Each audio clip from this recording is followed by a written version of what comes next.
붙잡아 주시기를 원합니다. 또 이 말씀을 듣는 저희들에게 성령님께서 마음을 열어주셔서 말씀을 듣고 깨닫고 그래서 우리의 심령이 변화될 수 있도록 은혜를 베풀어 주시옵소서. 예수님의 이름으로 기도하옵나이다. 아멘.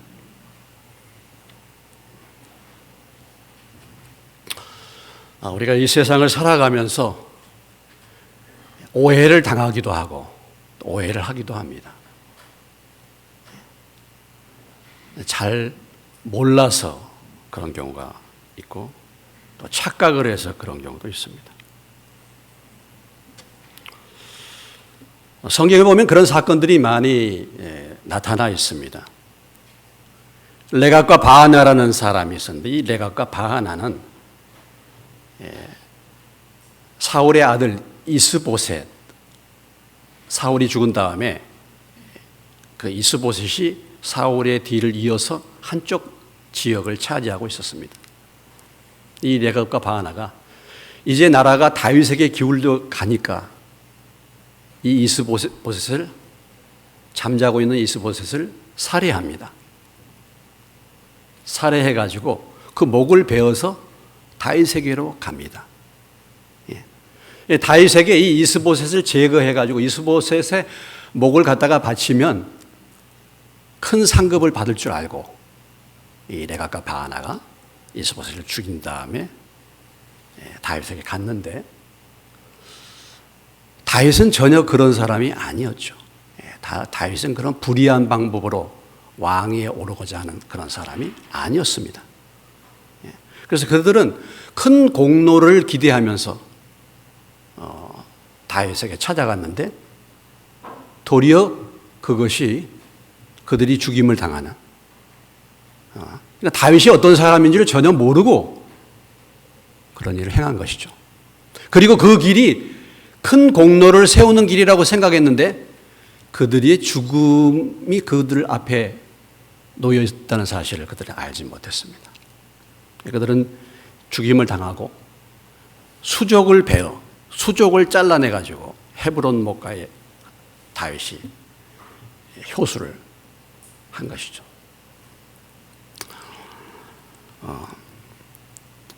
이게 잘못 이해해가지고 오해해서 알지 못하고 행하다가 그것이 상을 받고 그것이 출세하는 길인 줄 알았더니 바로 사망의 길이 된 것입니다. 암몬의 왕 하눈이라는 왕이 있었죠. 하눈이라는 왕이 있었습니다. 그 아버지는 나하스였습니다. 나하스. 이 다윗이 나하스가 다윗을 많이 이렇게 후원했습니다. 그런데 그 나하스가 죽게 된 거예요. 죽었습니다. 죽고 이제 하눈 그 아들 하눈이 왕위에 오르게 됐어요. 그래서 다윗이 나하스에게 받은 은혜도 있고 그래가지고 조문 사절단을 만들어서 나하스에게 조문을 하러 보내고 그 아버지 나하스에게 내가 은총을 받은 것 같이 그 아들 하눈에게 내가 은총을 베풀겠다. 이런 마음을 가지고 조문 사절단을 하눈에게 보냈습니다. 그런데 이 하눈이 말이죠. 그 주변에 있는 대신들의 얘기를 듣고 이거 다윗이 조문객을 보내는 것이 스파이로 보낸 것이다. 스파이로 그들을 보낸 것. 그래서 그 조문 사절단들의 수염을 다 깎아버립니다. 이 중동에서는 수염 깎는 것은 큰 수치를 준 거거든요. 바지를 잘라서 이렇게 엉덩이가 나오도록 그렇게 모욕을 줘가지고 그들을 쫓아보내죠. 다윗은 중심으로 하눈을 축복하고 또 그 아버지 나하스가 죽은 것에 대해서 조문을 하고 좋은 관계를 맺고자 해서 사절단을 파견했는데 그 하눈과 그 신하들이 그들을 스파이로 이렇게 잘못 알아가지고 결국은 이 일 때문에 어떤 일이 벌어졌습니까? 전쟁이 일어나가지고 결국 암몬이 다윗의 속국이 되는 그런 비참한 사건들이 벌어진 것이 나와 있습니다. 참 이렇게 왕의 마음, 다른 다윗의 마음을 알지 못해가지고 사람의 마음을 잘 알지 못해가지고 나라가 망하고 자기 자신이 죽고 이런 일들이 벌어지는 것입니다. 참 이런 오해와 착각 이런 일들이 얼마나 많이 있습니까? 제가 5월 24일이 이제 결혼 35주년 기념일입니다. 그래서 요즘에 뭐 코로나라서 거의 어디 돌아다니지도 않고 그냥 집에만 있는데 그래도 또 35주년이니까 그냥 있었다가는 조금 눈치를 보일까 봐서 이제 가까운 곳에 군산에 신시도라는 섬이 있는데 그 신시도에 자연휴양림이 조성이 되었다는 제가 얘기를 들었어요.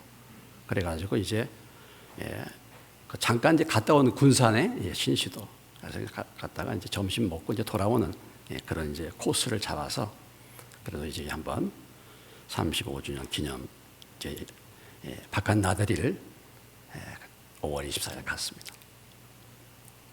근데 차를 타고 가는데요. 아주 참 기적이 일어난 것입니다. 보니까 제 연료 게이지가 있는데 연료를 반 정도 남았어요. 근데 가면 갈수록 연료가 넘치는 거죠. 아니 연료가 이렇게 떨어져야 되잖아요. 연료가 올라가는 거예요. 그래서 제가 오늘 우리가 결혼 35주년에서 하나님이 이런 기적을 보이신 것 같다고. 어떻게 연료가 올라간다고? 갈수록. 그러니까 또 하는 소리가 미국에서 그런 일이 있었다고. 미국에서 연료가 거의 이제 지금 이제 빨간불 막 들어오고 그런데 도저히 갈 수 없는데 그 거리에 가야 되는데 중간에 이제 급유할 때도 없고 간절히 기도했는데 거기까지 갈 때까지 연료가 떨어지지 않는 그런 기적이 있었다고. 야, 오늘 우리가 기적이 일어나는 모양이다. 제가 정말 그랬죠. 그런데 이상하게 가면 갈수록 연료가 계속 올라가는 거예요. 이게 기적이 아니라 연료 게이지가 연료를 나타내는 그게 문제가 생겼구나. 차를 한번 가서 이제 수리를 해봐야 되겠구나 하고서 이제 그런 마음이 드는 거예요. 갔다가 가는데 뒤에서 그거 잘못 보고 있네? 그런 거예요. 저는 연료가 가운데 있다가 오른쪽으로 떨어지면 점점 연료가 줄어드는 줄 알았죠. 그리고 왼쪽으로 가면은 연료가 점점 늘어나는 것으로 알았던 것입니다. 어떻게 그런 착각이 일어날 수 있을까요? 근데 그 순간에는 오른쪽으로 F 쪽으로 가는 것이 연료가 떨어지는 것이라고 생각이 들어가지고 그대로 그냥 그렇게 해가지고 갔는데 여러분 F는 풀 가득 차는 거잖아요. 반대로 제가 그걸 게이지를 해석해가지고 그래서 나중에 정신을 차리고 보니까 기적이 아니라 정상대로 갔었습니다. 뭐 이런 착각들, 뭐 작은 일이지만은 순식간에 순간적인 그런 착각, 오해 이런 일들이 많이 있는데 우리가 치명적인 착각은 무엇이겠습니까? 정말 알지 못하는 것, 깨닫지 못하는 것, 하나님에 대한 얘기죠. 하나님이 누구신가? 이것을 모르는 것, 하나님을 오해하는 것, 하나님에 대해서 알지 못하는 것. 이것이야말로 치명적인 문제라고 말할 수 있습니다. 과연 하나님이 계시는가? 과연 이 세상의 삶으로 끝나는 거요? 과연 심판이 있는가?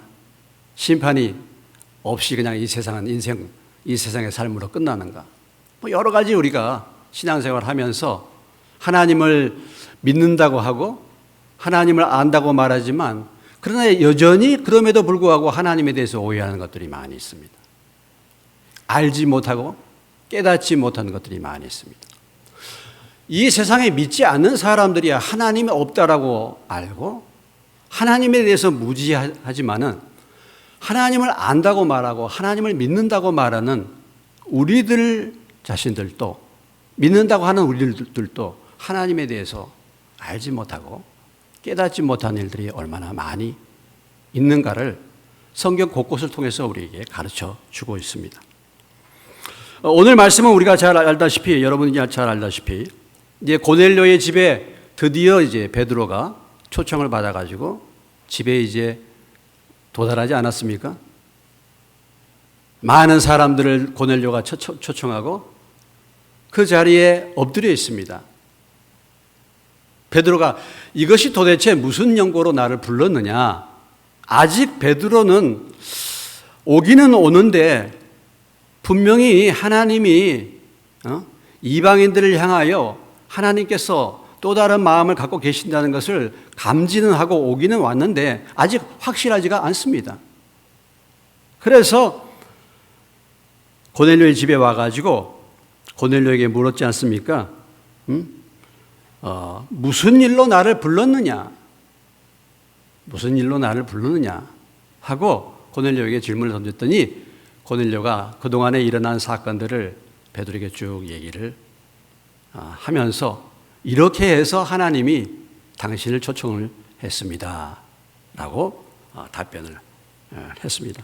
여기에 대해서 이제 베드로의 설교가 시작이 되는 것이죠. 오늘 24절로부터 43절까지는 베드로의 고넬료의 집안에서의 설교가 시작이 됩니다. 베드로의 설교의 내용을 보면은 복음을 전하는 것입니다. 복음을 전하는 것인데 베드로가 이 설교에 앞서서 그 설교의 서론으로 이렇게 말하고 있어요. 34절로 35절의 말씀. 베드로가 입을 열어 말하되 내가 참으로 하나님은 사람의 외모를 보지 아니하시고 각 나라 중 하나님을 경외하며 의를 행하는 사람은 다 받으시는 줄 깨달았도다. 내가 이제야 깨달았도다. 이렇게 말하고 있는 것이죠. 오늘 이 깨달았도다라는 말의 의미는 그동안 막연하게 알고 있었던데, 그동안 잘못 알고 있었는데, 그동안 내가 알고 있다고 생각했는데, 이제 확실하게 체험을 통해서 알게 됐다. 이런 의미입니다. 듣기는 들었는데, 알고는 있는데, 이제 확실하게 알게 됐다. 이 말. 확실하게 깨닫게 됐다라는 그런 고백입니다. 그가 깨달은 것이 무엇이었습니까? 참으로 하나님은 사람을 외모로 보지 않는다는 것이죠. 하나님은 사람을 외모로 보지 않습니다. 사람은 외모로 보고 사람은 어떤 사람의 겉으로 나타나는 모습을 중요시하죠. 외모를 보고 그 사람의 스펙을 보고 내용보다도 그 사람의 성품과 인격보다도 외모를 많이 봅니다. 그러나 하나님은 그렇지 아니하시는 분이시다. 하나님은 인종을 차별하지 않으신다. 유대인이든지 이방이든지 하나님은 동일하게 다루시는 분이에요. 공평하게 다루시는 분이에요. 하나님은 신분차별을 안 하시는 분이시다라는 것이죠. 이것을 베드로가 깨달았다라고 말하고 있는 것입니다. 그러면 베드로가 하나님은 사람을 외모로 보지 아니하신다라는 그 하나님에 대해서 베드로가 그럼 그전에는 몰랐습니까? 베드로가 그전에는 하나님은 사람을 외모로 보지 않으시는 하나님이라는 사실을 베드로가 몰랐습니까? 베드로가 그전에도 알고 있었어요. 우리가 사무엘상 16장 7절에 보면 하나님께서 사무엘을 통해서 다윗을 세울 때 하신 유명한 말씀이 있죠. 하나님은 사람을 뭐예요? 외모로 보지 않고 중심을 보신다. 이미 하나님이 사람을 외모로 보지 않고 중심을 보신다는 말씀은 이미 오래전부터 증거가 되어 왔습니다. 그러니까 이 베드로는 하나님이 사람을 외모로 보지 않으시는 하나님이라는 사실을 베드로는 알고 있었어요. 그런데 이 말씀을 적용할 때 하나님은 유대인들 가운데서 외모로 사람을 취하지 않는다. 그렇게 알고 있었던 것이죠. 그렇게 해석해 왔던 것이죠. 이것은 이방인들에게 해당되는 건 아니에요. 같은 유대인들끼리라도 하나님은 외모로 사람을 취하지 않는다. 어쩌면 그래서 유대인 그 피장이 시몬의 집에 베드로가 거할 수 있었다고 볼 수 있어요. 피장이 시몬은 유대인들 중에서 굉장히 부정한 사람으로 취급받는 그런 사람이었거든요. 죽은 동물의 시체를 통해서 가죽을 벗겨내고 그것으로 가죽을 만드는 사람, 이거 유대인들이 싫어하는, 차별 대우받을 수밖에 없는 그런 직업의 사람이 피장이 시몬인데, 그래도 베드로는 사람을 외모로 보지 않은 하나님, 유대인들 가운데 사람을 외모로 보지 않는. 그런데 오늘 베드로가 참으로 깨닫는 것은 무엇을 깨달았는가? 그것을 뛰어넘어서서 심지어는 이방인마저도 하나님은 차별 대우하지 않으신다는 사실을 알았다라는 것입니다. 이방인마저. 유대인들은 외모로 보지 않지만 이방인들은 그래도 여전히 꺼리낌을 갖고 있는 것들이 갖고 있던 부분이 바로 이 유대인들의 입장이었습니다. 베드로도 거기에 이미 익숙해 왔습니다. 그러니까 하늘에서 보자기가 내려서 부정한 짐승을 먹으라 하나님이 3번이나 보여주셔도 베드로가 고집스럽게도 그것을 거절했던 이유가 바로 거기에 있었던 것이죠. 하나님이 우리 유대인들을 택하시고 유대인들에게 은혜를 주셨지 이방 사람들에게는 하나님이 그들에게는 약속의 말씀을 주지 않았다. 여전히 그런 편견을 가지고 있었다는 것입니다. 그리고 깨닫기를 35절 각 나라 중 하나님을 경외하며 의를 행하는 사람은 다 받으시는 줄 깨달았도다 그랬어요. 하나님은 사람을 외모로 보지 않지만은 하나님을 경외하는 사람, 의를 행하는 사람을 하나님은 받으신다라는 것이죠. 그러니까 고넬료처럼 하나님을 경외하는 그 심령의 그 영혼의 상태, 하나님을 사모하는 사람, 그런 사람을 하나님은 받으신다. 이것을 깨달았다는 것입니다. 마태복음 5장 3절로 12절의 말씀에 보면은 예수님께서 하나님의 백성들이 가져야 될 심령의 상태를 말해주고 있죠. 보면은 심령이 가난한 자, 애통하는 자, 온유한 자, 의에 줄이고 목마른 자, 긍휼히 여기는 자, 마음이 청결한 자, 화평케 하는 자, 의를 위하여 핍박도 감당할 수 있는 그런 심령의 상태를 가진 사람이 되기를 주님이 기대하시고 그런 복을 받은 자가 바로 그리스도인이다 이렇게 말씀해 주고 있는데 하나님은 바로 그런 사람을 귀하게 여기시고 그런 사람을 받으신다는 것입니다. 이것을 깨달았다는 것이죠. 오늘 여러분의 심령이 하나님이 받으실 만한 사람들 되시기를 주의 이름으로 축원합니다. 나는 과연 하나님을 경외하고 의를 행하는 사람인가? 그래서 하나님은 나를 받으실 수 있는 그런 사람인가? 다시 한번 돌아보시기 바랍니다. 이방인들은 우리와 상관이 없어. 하나님과는 상관이 없어. 서로 상종하지도 않고 만나지도 않고 음식을 먹지도 않았는데 이제 이 편견이 깨뜨려졌다라는 것이죠. 이것을 깨달았다는 것입니다. 정말 깨닫는 것이 중요한 것이죠. 깨닫는 것이.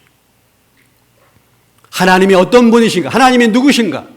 예수님이 누구신가? 복음이 무엇인가? 내가 누군가? 이것을 깨닫는 것이야말로 참으로 중요한 것입니다.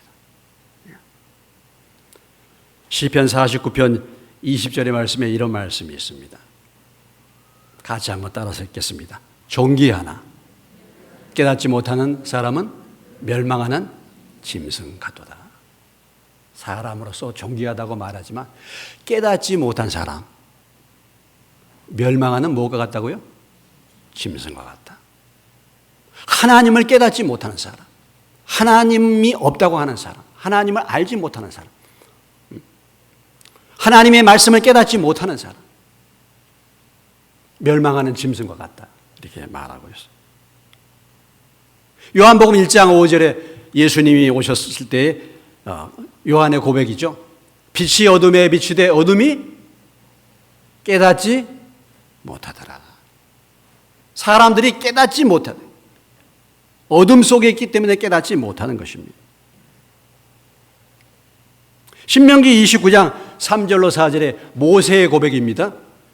곧 그 큰 시험과 이적과 큰 기사를 내 눈으로 보았느니라. 그러나 깨닫는 마음과 보는 눈과 듣는 귀는 오늘 여호와께서 너희에게 주지 아니하셨느니라. 이스라엘 백성들이 하나님께서 행하신 놀라운 기적과 능력을 눈으로 직접 봤다라는 것이죠. 그럼에도 불구하고 그들이 깨닫지 못했다는 것입니다.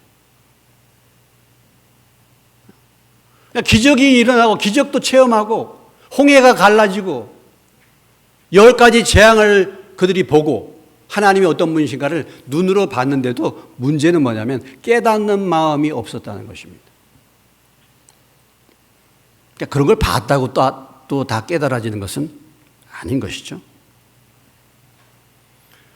사사기 16장 20절에 보면은 이런 말씀이 있어요. 들릴라가 이르되 삼손이여 블레셋 사람이 당신에게 들이닥쳤느니라 하니 삼손이 잠을 깨며 이르기를 내가 전과 같이 나가서 몸을 떨치리라 하였으나 여호와께서 이미 자기를 떠나신 줄을 깨닫지 못하였더라. 삼손이 이미 하나님이 삼손을 떠났는데 삼손이 여전히 하나님이 나와 함께 계신 줄 알았다는 것입니다. 사울을 이미 하나님이 버리셨는데 사울은 여전히 자기가 하나님이 붙드는 왕이라고 생각을 했다는 거죠. 그걸 깨닫지 못했다는 것입니다. 어쩌면 우리도 그럴 수 있어요. 하나님이 벌써 나를 떠났는데 하나님과 나는 상관이 없는데 내가 생각할 때 나는 하나님을 믿는다고 생각할 수도 있다 이것이죠.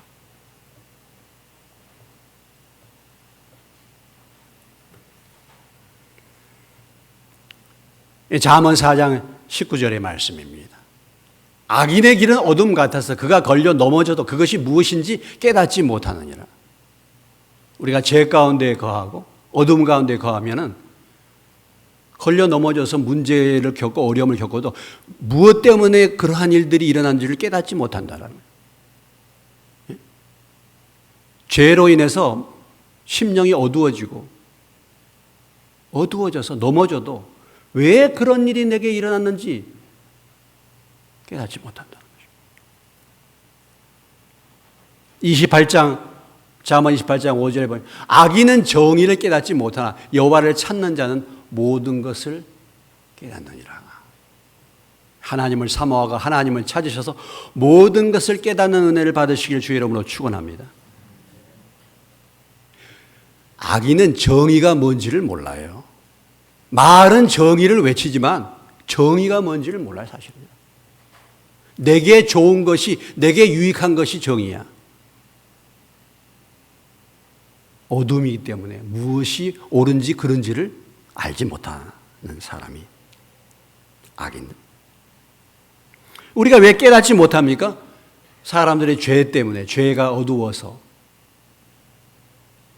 고린도서 4장 4절의 말씀, 우리가 자주 보는 말씀입니다. 그 중에 이 세상의 신이 믿지 않는 자들의 마음을 혼미하게 하여 그리스도의 영광의 복음의 강체가 비치지 못하게 함이니 그리스도는 하나님의 형상이니라. 마귀가 사람들의 마음을 혼미하게 깨닫지 못하게 만드는 것입니다. 들어도 무슨 말인지 모르게 복음을 들어도 복음이 뭔지 예수님이 누구신지를 모르게 만든다.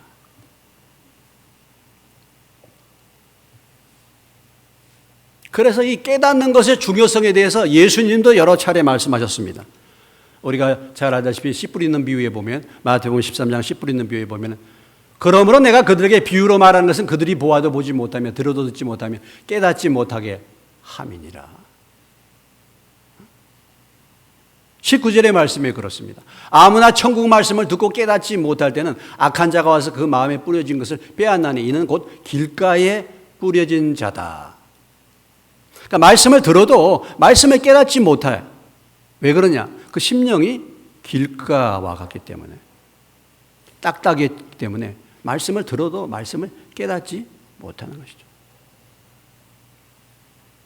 23절에 이렇게 말하고 있지 않습니까? 좋은 땅에 뿌려졌다는 것은 말씀을 듣고 깨닫는 자니 결실하여 100배, 60배, 30배가 되느니라.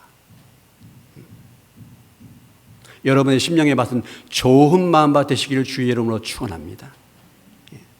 그리할 때 말씀을 듣고 깨닫게 된다.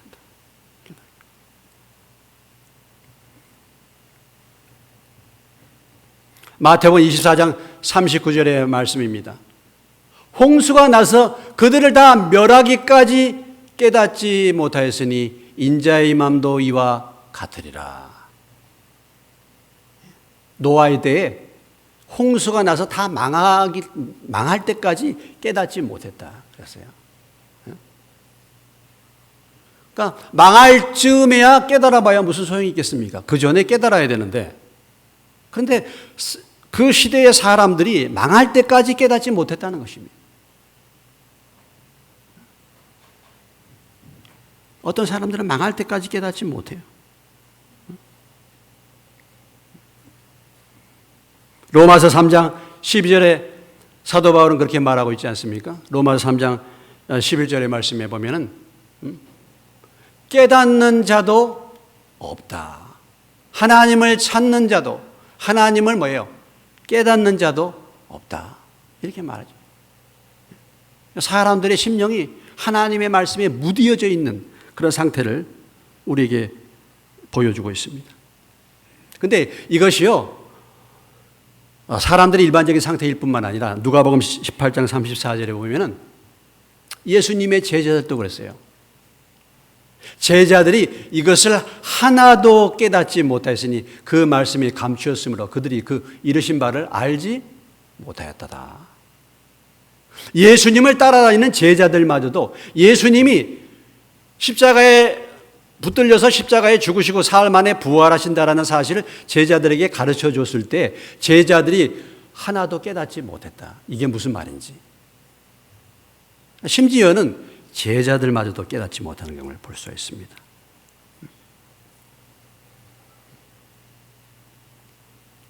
그럼 어떻게 우리가 말씀을 깨달을 수 있습니까? 어떻게 말씀을 깨달을 수가 있어요?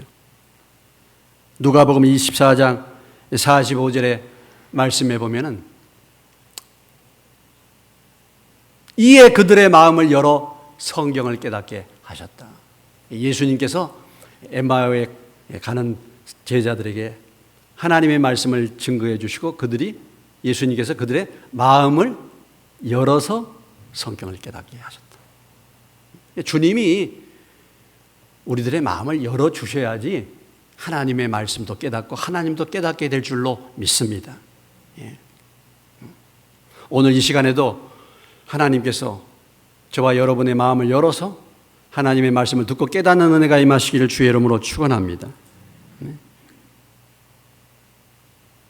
골로새서 1장 6절의 말씀에 보면은 이 복음이 이미 너에게 이름에 너희가 듣고 참으로 하나님의 은혜를 깨달은 날부터 너희 중에서와 같이 또한 온 천하에서도 열매를 맺어 자라는도다 그랬어요. 복음을 듣고 참으로 하나님의 은혜를 깨달은 날부터 열매를 맺을 수 있습니다. 복음을 듣기는 들었는데 아직도 복음이 무엇인지 깨닫지 못한 사람은 진정한 의미의 열매를 맺을 수가 없어요.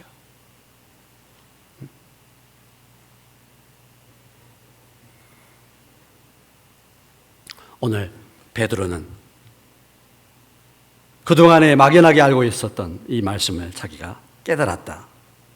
바로 하나님은 사람을 외모로 보지 않고 각 나라 중 하나님을 경외하며 의를 행하는 사람은 하나님이 받으시는 줄 깨달았도다 이렇게 고백을 하고 있습니다.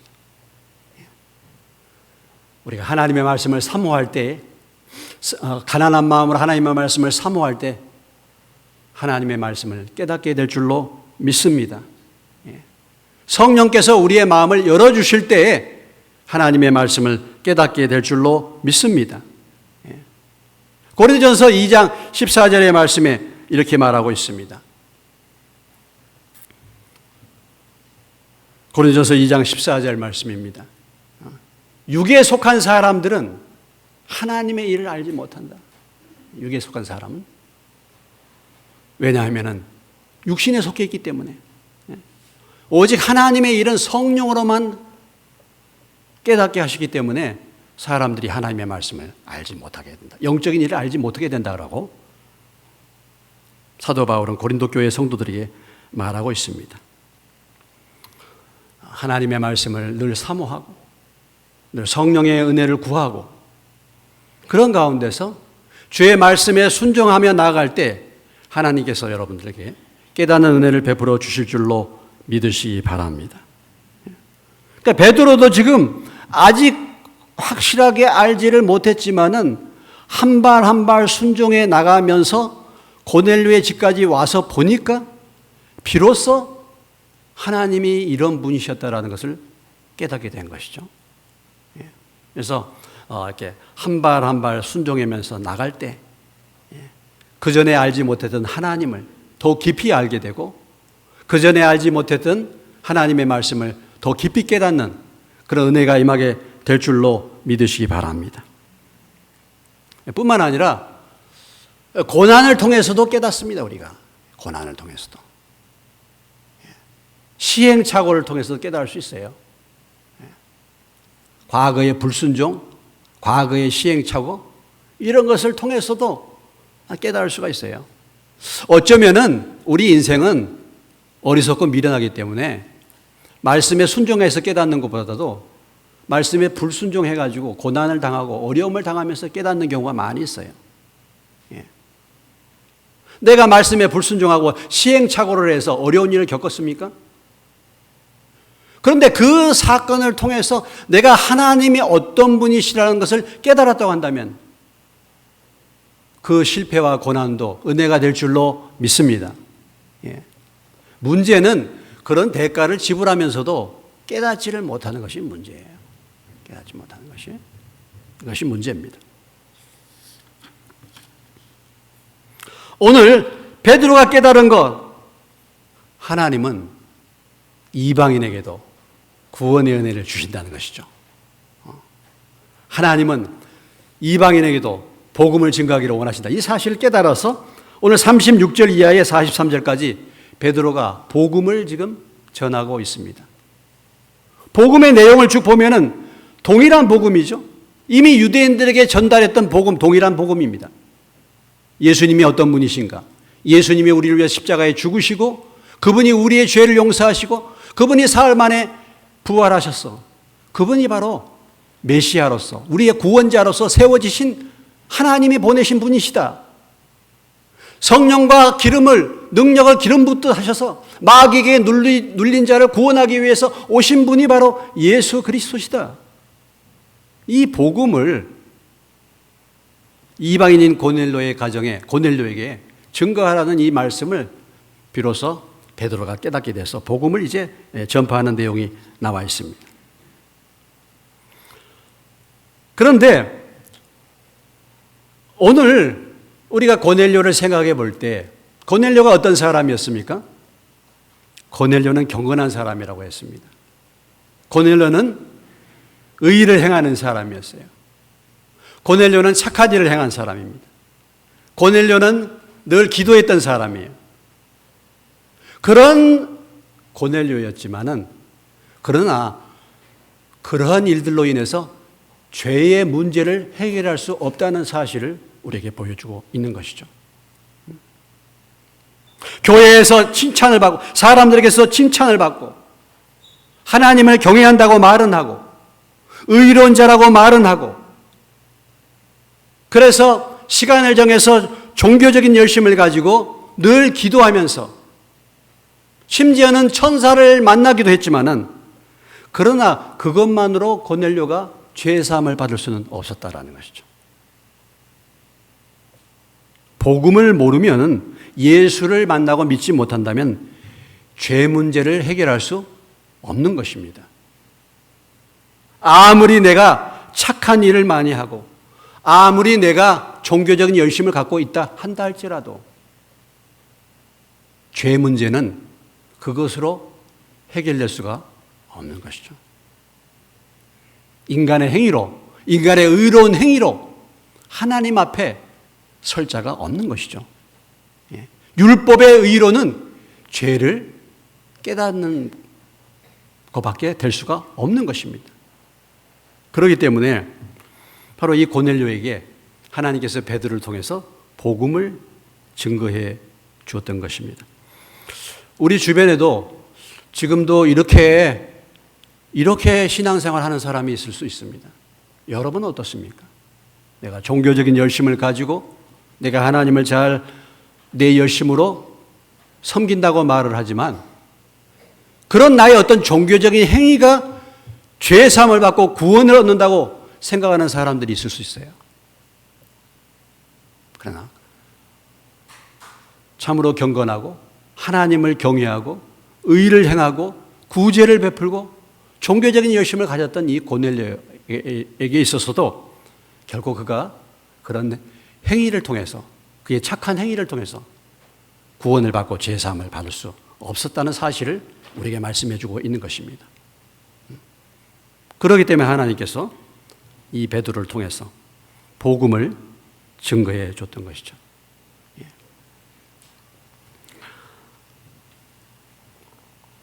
1892년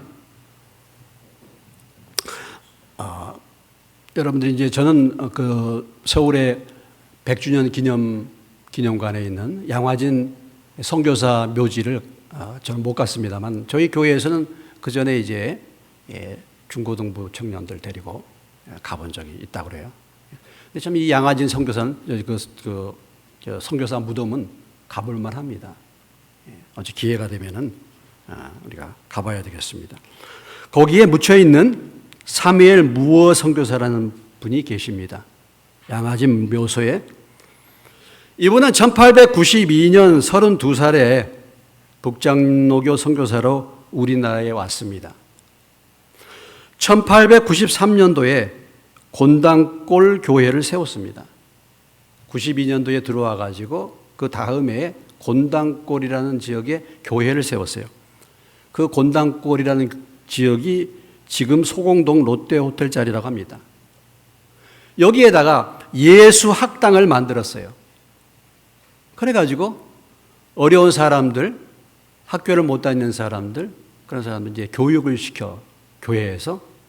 근데 그 예수학당에 봉줄이라는 학생이 나왔어요. 봉줄이라는 애가 나왔습니다. 이 봉줄이라는 애는 어떤 애냐면 백정 박 씨의 아들입니다. 백정들은 이름이 없어요. 그냥 박 씨의 아들입니다. 백정들은 상투를 틀 수가 없습니다. 백정들은 일반 사람들과 대화를 나눌 수 없어요. 그리고 백정들은 항상 나이가 어린 사람이라 한다 할지라도 존댓말을 써야 됐어요. 이게 백정들입니다. 그 당시에. 이 백정의 아들이 그 곤당골 교회 예수학당에 나왔다는 것이죠. 그런데 이 봉주리가 어느 날 이 선교사님에게 아주 정말 어두운 표정으로 얘기합니다. 자기 아버지 박 씨가 장태부스에 걸렸다는, 병에 걸렸다는 것입니다. 그 얘기를 듣고 사무엘 선교사님이 에버슨이라는 의료 선교사님을 초청했어요. 에버슨. 여러분 역사를 좀 아시는 분은 알겠지만 이 에버슨이 어떤 사람이냐면 우리나라의 그 병원에 제중원이라는 병원을 만드는데 그 4대 원장이고 세브란스 병원을 세운 사람입니다. 그 당시에 고종의 주치의였어요. 고종의 주치의로 있는 이 에버슨 의사를 초청해가지고 이 백정 박 씨를 고쳐줬습니다. 수차례 왕진하면서 그를 치료해 줬어요. 그래서 그가 낫게 됐습니다. 그가 곤당골 교회에 출석하게 된 거예요. 그리고 그가 장로교이기 때문에 세례를 받았어요. 그리고 교회에서 이름을 지어줬는데 박성춘이라는 이름을 지어줬대요. 이 양반이 이제 교회 나와가지고 주로 이 백정들을 선교하는 데 아주 힘을 썼습니다. 왜냐하면 자기가 백정 출신이기 때문에, 백정이기 때문에. 근데 교회가 문제가 발생했어요. 어떤 문제가 발생했느냐? 백정들과 우리는 함께 교회 다닐 수 없다. 누가 이렇게 얘기했습니까? 곤단골 교회에 출석했던 많은 양반들이 백정하고 우리는 같이 교회 나올 수 없어. 백정을 보내든지 우리가 나가든지 하겠다. 이렇게 얘기했어요. 사무엘 무어 선교사님이 하나님의 교회는 인간 차별하는 것이 아니다. 하나님은 모든 사람을 다 받으시는 분이시죠. 거절했습니다. 거절. 그랬더니 어떤 일이 벌어졌냐면은 양반들이 따로 나가서 양반들이 다 나가가지고 홍문동 교회라는 교회를 새로 만들어서 양반들만 모이는 교회를 따로 개척해서 그곳에서 예배를 드렸습니다. 제일 곤란한 사람이 누구겠습니까? 박성춘이라는 사람이죠. 그래서 박성춘 이 사람이 열심히 백정들을 전도했대요. 그래서 심지어는 수원 지역의 백정들이 많이 살았는데 그때는 이제 그 한양 그 외곽 지역에 주로 이제 이런 천민들이 살았는데 백정을 많이 전도하면서 그가 전도했던 전도의 내용은 뭐냐면 백정도 사람 대접하는 교회가 있다. 교회는 백정도 사람 대접해 준다. 바로 하나님은 사람을 외모로 취하신 분이 아니시다는 이 말씀이죠. 1898년도 약 5년 뒤에 교회를 개척한 다음에 5년 뒤에 홍문동 교회로 따로 독립해서 나갔던 그 교회, 양반들이 모였던 교회가 불이 나버렸습니다. 그래서 양반들이 불이 나가지고 회개하고서 교회를 합치게 됐대요.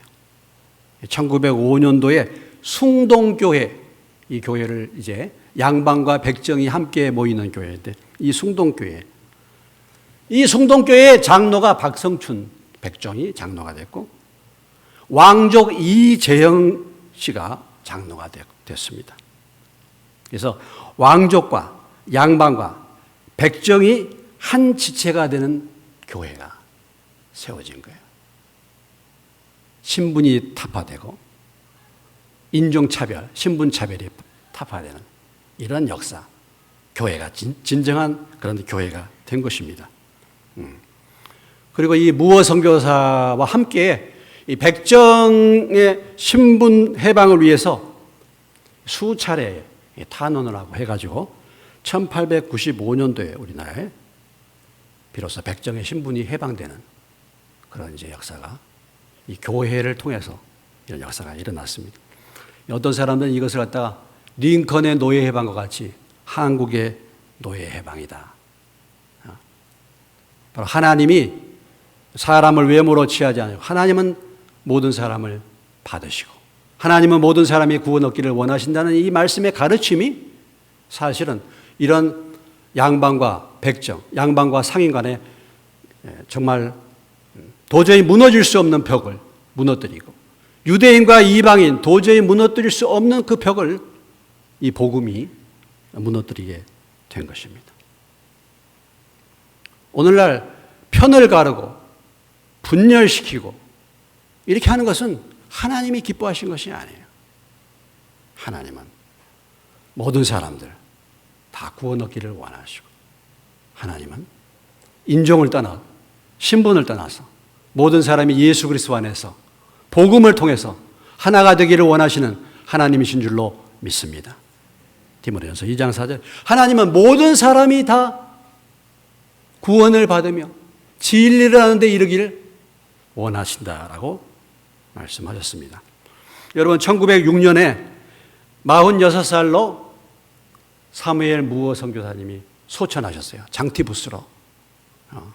그러니까 그런 믿음의 사람, 헌신적으로 복음을 깨닫고 복음의 증인으로서 이 조선 땅에 정말 이 무지한 조선 땅에 와서 자기 자신을 생명을 바쳐서 이 복음을 전했던 사람들, 그런 사람들의 수고와 헌신으로 오늘 우리가 이 자리에 있게 된 줄로 믿습니다.